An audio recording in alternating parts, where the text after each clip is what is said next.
changes that happen. July গণঅভ্যুত্থানে Nahid Islam সামনে থেকে আন্দোলনে নেতৃত্ব দিয়েছেন বলে মন্তব্য করেছেন সাবেক অন্তর্বর্তী সরকারের প্রধান উপদেষ্টা অধ্যাপক Mohammad Yunus. ২৮ June social business day আন্তর্জাতিক সম্মেলনের সমাপনী অনুষ্ঠানে এ মন্তব্য করেন তিনি।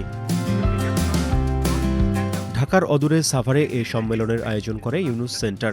সমাপনী দিনে অতিথি হিসেবে উপস্থিত ছিলেন জাতীয় নাগরিক পার্টি এনসিপির আহ্বায়ক ও সংসদ সদস্য Nahid Islam.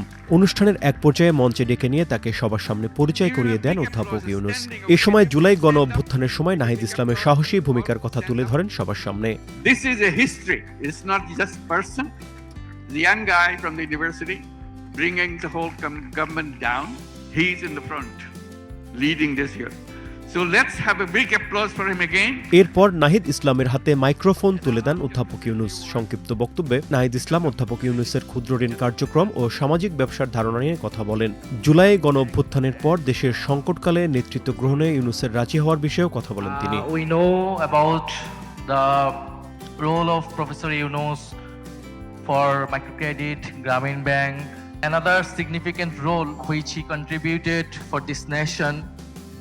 And that was his leadership after the July Revolution. বক্তব্যের শেষ দিকে সাবেক অন্তর্বর্তী সরকারের প্রধান উপদেষ্টা বলেন, সরকার গঠনের সময় নাহিদ ইসলাম সেই সরকারের অংশ ছিলেন। এরপর উপস্থিত অতিথিরা নাহিদ ইসলামের সঙ্গে ছবি তোলেন।